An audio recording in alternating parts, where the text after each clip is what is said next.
Kamiti ya watho ya kanjũ ya magavana ĩgĩtongorio nĩ gavana wa Meru Kĩraitũ Mũrũngi irauga kumana na itua rĩa igoti rĩa gũcokia cira riko rĩgiĩ BBI mũthenya wa Jumaa hetũku, thabarĩ ya BBI nĩ nginyu mũthia. This seems to mark the end of the road for constitutional amendment through popular initiative and Article 255 of the Constitution, but this is not the end of the journey for constitutional reform. No Minister Joe Mucheru akiaria hĩndĩ ya kĩgomano na kanjũ ya makanitha NCCK augĩte thirikari kũhetũkĩra wabici ya mũnene wa watho nĩ ĩrecũrania ikinya rĩrĩa rĩngĩ ĩkuoya. Is an attorney general and others let the people, we stick to our lanes. This one, let me stick to mine.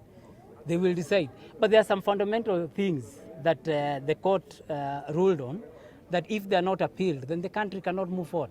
Riu magavana marenda maũndũ ta ma kuongerera kĩgĩna kĩrĩa thirikari cia kaunti ciamũkagĩra, kĩrĩa BBI yaugĩte kĩongererwo kuma gĩcunjĩ kĩa 16 harĩ 100 kinyagia gĩcunjĩ kĩa 35 harĩ 100 matigateanĩrio, na rĩu mbunge yoerere mũtaratara ũcio na mahetũkĩrie mbunge-inĩ. We note that there are clauses that can be amended through a constitutional amendment bill and Article 256 of the Constitution of Kenya, which does not require a referendum.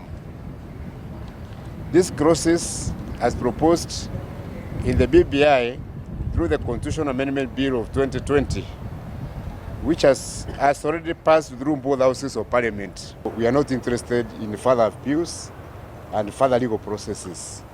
We want the resources to reach our people as soon as possible.